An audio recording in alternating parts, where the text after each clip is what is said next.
Hi hello నమస్తే అండి, welcome back to my channel Nayaki's kitchens and blogs. ఈరోజు నాయకీస్ కిచెన్లో రెసిపీ వచ్చేసి ఇన్స్టెంట్ టమాటా పికిల్ చేసేసామండి. సో మనం ఎంత పెద్దవాళ్ళమైనా అమ్మ చేతి గోరుముద్ద, అమ్మ చేతి వంట అనేది ఎప్పటికీ ఓల్డ్ కాదండి. సో అందులో ఉన్న కమ్మదనమే వేరు. అలాగే ఈరోజు నేను మీకు పరిచయం చేయబోతున్న మా అమ్మ చేతి టమాటో పచ్చడి.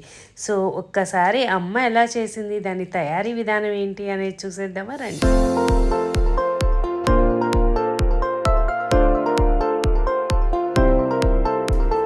మమ్మీ ఏం చేస్తున్నావు ఇవాళ? టమాటో ఓకే, దాన్ని ఫస్ట్ టైం చేయాలి. ఒక ½ కిలో టమాటా తీసుకున్నావు, తర్వాత తుడిచి ఆరబెట్టుకుని తడి లేకుండా చూసుకుని సన్నగా ముక్కలు దొరుకుని ఇలా కట్ చేసుకొని పెట్టుకోవాలి. ఒక 100 గ్రాములు చింతపండు, కిలో టమాటాలకి 100 గ్రామ్స్ చింతపండు తీసుకున్నాం. సాల్ట్ తీసుకున్నాము, 100 గ్రామ్స్ చింతపండు, 100 గ్రామ్స్ సాల్ట్, ఒక ½ కిలో టమాటాలు ఇలా కట్ చేసి పెట్టుకున్నాం. ఇప్పుడు సాల్ట్ చింతపండు వేసాం కదా, ఈ టమాటా ముక్కలు కూడా ఇలా మిక్సీ జార్లో వేసేసేయండి. పట్టుకోవాలి మెత్తగా. ఓకే, ప్యాన్ పెట్టి 2 స్పూన్లు మెంతులు దోరగా సువాసన వచ్చేలాగా వేయించుకోవాలి. సో వేయించుకున్న మెంతుల్లో ఒక 2 స్పూన్స్ ఆవాలు కూడా వేసుకున్నాము. అదేం వేయించక్కర్లేదు, ఆ వేడిదనం ఉంటే చాలండి.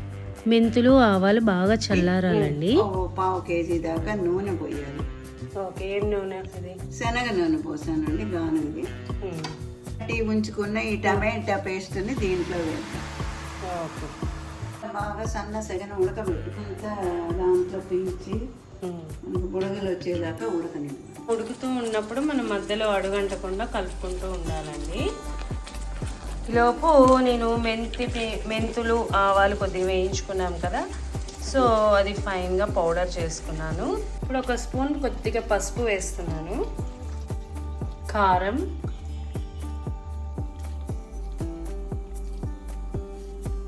మెంతి పిండి ఆకుని కొద్దిగా కలిపి వేసాము కదా, ఇది దీంతో ఒక ½ కప్ పట్టి.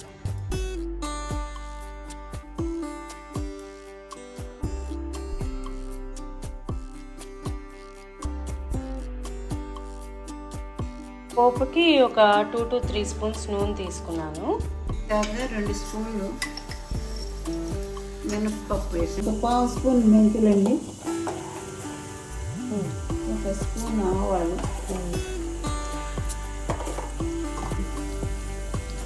కొంచెం ఇంగువ, ఒక స్పూన్ ఉన్నర దాకా కొట్టచ్చండి.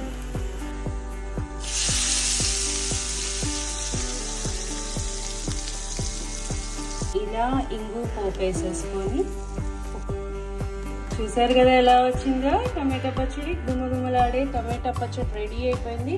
స్మెల్ అయితే అద్భుతంగా వస్తుందండి. ఒక్కసారి అన్నం పెట్టారనుకో పచ్చడి మొత్తం అయిపోయేదాకా తింటూనే ఉంటారు, నాది గారి అంత బాగా వచ్చింది. అన్నీ పర్ఫెక్ట్గా సరిపోయాయి. సో చాలామందికి తెలిసే ఉండొచ్చు, తెలియని వాళ్ళ కోసం చెప్తున్నాను. తప్పకుండా ట్రై చేయండి, చేసి ఎలా వచ్చింది అనేది కామెంట్ రూపంలో తెలియచేయండి.